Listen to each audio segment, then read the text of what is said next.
It was supposed to be a normal evening out.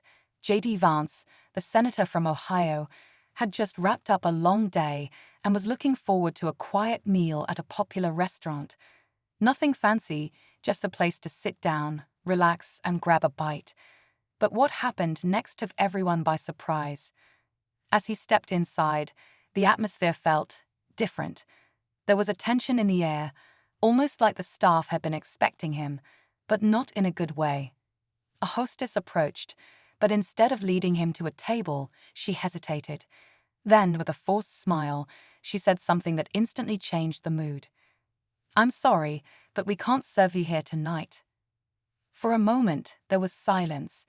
The people nearby, some already seated, some waiting for their turn, turned their heads. J.D. Vance stood there, processing what he had just heard. He wasn't causing a scene. He wasn't being disruptive. He had just walked in like any other customer. So why was he being turned away? At first he thought it was a mistake. Maybe a reservation issue. Maybe they were short on staff. But as the seconds passed, it became clear. This wasn't about logistics. This was personal. The hostess, though trying to keep her voice steady, looked uncomfortable, like she had been instructed to say those words. Vance asked the obvious question, why? Again, hesitation. She glanced toward the manager standing a few feet away. The manager didn't step forward, didn't explain. Instead, they simply watched. And then, under her breath, the hostess admitted, "It's because of who you are." Now, the air grew even thicker. Whispers rippled through the restaurant. Some diners put down their forks, others pulled out their phones, sensing something big was unfolding. J.D. Vance, a sitting U.S. senator, was being denied service, not because of a reservation issue, not because the place was full, but because of his identity, his politics. For a brief second, you could see it in his face, shock, maybe a bit of disappointment.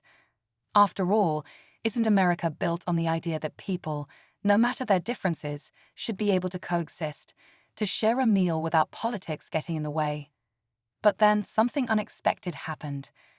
Instead of arguing, instead of raising his voice or calling for a boycott, J.D. Vance did something that caught everyone off guard. He took a deep breath, straightened his posture, and, well, what he did next left the entire restaurant stunned. And trust me, you won't believe what happened after that. Stay tuned. J.D. Vance stood there for a moment, his face unreadable. The restaurant had fallen into an eerie silence, with nearly every eye in the room locked on him. A few people whispered to each other, their expressions ranging from confusion to disbelief. Others just watched, waiting to see how he would react. He wasn't a stranger to criticism. Politics, after all, is a battleground. People disagree, they argue, they take sides. But being turned away from a restaurant, that was different. That wasn't a debate on the Senate floor or a heated exchange on social media. This was real life, happening in real time, and the weight of it pressed down on the entire room. The hostess, clearly uncomfortable, shifted nervously. She wasn't the one making the rules, that much was obvious. Her hands gripped the podium tightly, and she avoided direct eye contact. The manager, still standing a few feet away, seemed unsure whether to step in or stay back.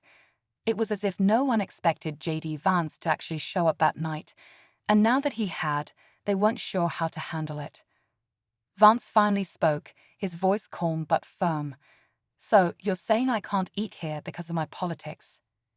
The hostess hesitated again. It wasn't a question she wanted to answer. Finally, she said, "It's just, we've had complaints. Some people don't feel comfortable." There it was. Not a firm policy, not a written rule, just complaints. From who? Customers? Staff? No one was saying. The reasoning was vague, but the decision had already been made. The restaurant doors swung open, and a couple walked in, laughing about something before they realized a strange scene in front of them. They stopped short, looking around, trying to figure out what was going on. Others in the restaurant had pulled out their phones, subtly recording from behind menus or half-full glasses of wine. This was a moment that wasn't going to stay quiet for long. Vance looked around the room, his eyes scanning the faces watching him. Some seemed uncomfortable, unsure of where they stood. A few people looked smug, like they approved of what was happening. But there were also others, people who looked just as shocked as he was. A man near the bar, middle-aged with a weathered face, leaned forward slightly, like he wanted to say something but wasn't sure if he should. A woman at a nearby table gave Vance an apologetic look, shaking her head slightly as if to say, "Asterisk, this isn't right, asterisk." The moment he stepped onto the plane, he could feel the eyes on him. At first, he ignored it. He was used to it. Being a black pilot, he had spent years breaking barriers, proving himself, and earning his place in the skies. But today, he wasn't in uniform. Today, he was just another passenger, excited for a well-earned first-class flight. As he walked down the aisle, ticket in hand, he reached his seat, only to be met with a skeptical glare from the flight attendant. "Sir, I think you might be in the wrong section," she said, her voice polite but firm. He paused, taken aback. He had flown this airline countless times, even sat in this very section before. But something about her tone told him this wasn't a simple mistake. He smiled, handing over his boarding pass. "I'm in the right place," he assured her. She glanced at it, hesitated, then frowned. "I'll have to check with my supervisor," she muttered before disappearing down the aisle. Passengers around him shifted uncomfortably, some pretending not to notice, others watching with curiosity. He could feel the weight of their unspoken thoughts. Was it because of his skin color? Was it because he didn't look like he belonged in first class? Minutes passed and the attendant returned, this time with her supervisor. "Sir," the supervisor began, still holding his ticket, "are you sure you booked this seat?" The pilot took a deep breath, keeping his composure. This wasn't the first time he had faced something like this, but he wasn't about to let it slide. Then he said 3 simple words that changed everything. And in that moment, the entire plane went silent. The pilot looked straight at the supervisor, calm but firm. The words left his lips smoothly, without hesitation. "Check the name." The supervisor's eyes flickered with uncertainty. She glanced down at the boarding pass again, her expression shifting slightly as if realizing something. The flight attendant beside her looked over too, her confidence wavering. Passengers nearby were whispering now, curious but unsure whether to say anything. A man in a suit, 2 rows away, shook his head slightly, as if he had already decided how this would end. A woman clutching her purse just stared, waiting. The pilot stood his ground. He wasn't angry, he was tired. Tired of these moments, tired of having to prove himself over and over again. But most of all, he was tired of pretending it didn't matter. The supervisor cleared her throat, straightening her posture. "Sir, we're just making sure everything is in order," she said carefully. He let out a slow breath, nodding. "Of course. But would you ask anyone else up here the same question?" His voice was steady, but there was something underneath, something unmistakable. The flight attendant shifted uncomfortably. She knew the answer. They all did. A few rows back, an older man with grey hair and a worn leather bag spoke up. "If the man has a ticket, let him sit," he said, his voice carrying through the cabin. A few people murmured in agreement, while others stayed quiet, not wanting to get involved. The pilot didn't say anything else. He didn't need to. The supervisor hesitated for just a second longer before finally handing the ticket back. "Enjoy your flight, sir," she said, her voice now softer, almost apologetic. But the moment wasn't over, not yet, because as the pilot took his seat and fastened his belt, he could still feel it, the tension hanging in the air, the weight of what had just happened. He had been questioned, doubted, singled out. And the real question was why? He leaned back in his seat, staring out the window as the flight crew made their final preparations. The engines hummed, the lights dimmed, and soon the plane would be in the sky. But something told him this flight was far from over.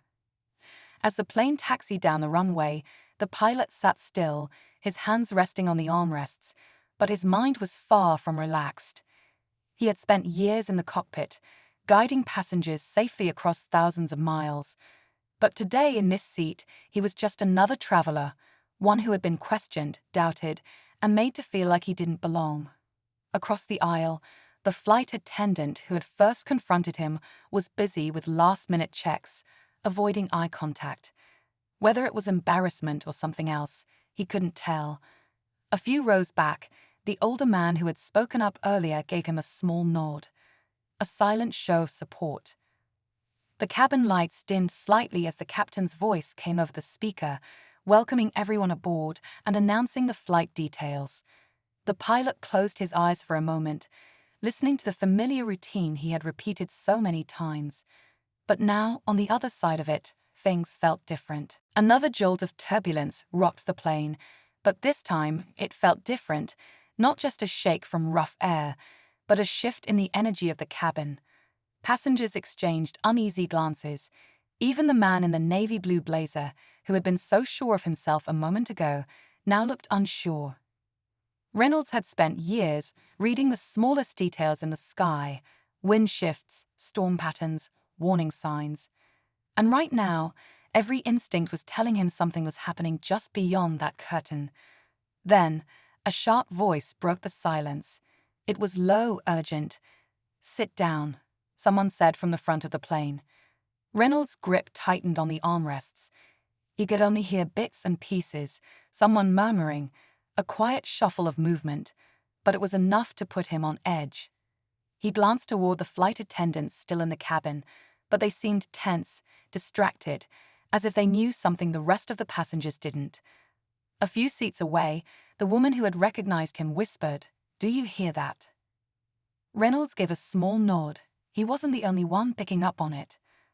Then suddenly, the cockpit door opened just a crack. A flight attendant, one he hadn't seen before, stepped out. Her expression was tight, her movements stiff. She scanned the cabin quickly before disappearing behind the curtain again. That was it. Something was definitely wrong. Reynolds shifted in his seat, thinking. He could sit back and wait, pretend like he didn't notice, like it wasn't his concern. But that wasn't who he was. If something was happening on this flight, he needed to know what. Then, just as he made the decision to act, the intercom crackled. The captain's voice came on, but there was something off about it, too controlled, too careful. "Ladies and gentlemen, we're experiencing some unexpected circumstances," the voice said, pausing slightly. "Please remain in your seats and follow all crew instructions." The cabin went still. Reynolds knew that tone. It wasn't just turbulence or a simple delay.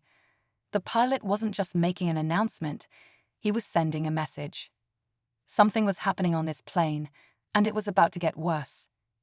Reynolds felt his pulse steady as the captain's carefully measured words hung in the air. The passengers around him sat frozen, some exchanging worried glances, others gripping their armrests a little tighter.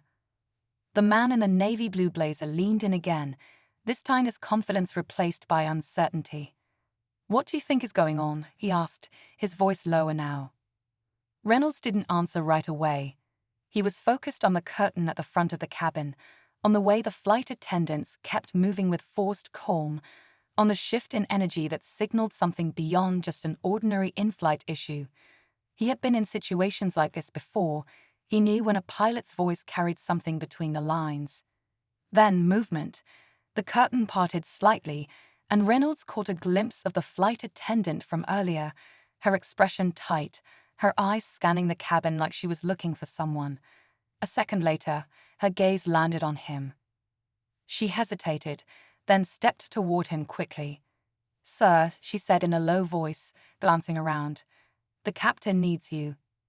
Reynolds' jaw tightened. He had been right. This wasn't just turbulence, and it wasn't just a misunderstanding. Something was happening, and for some reason, they needed him. Without a word, he unbuckled his seatbelt and stood.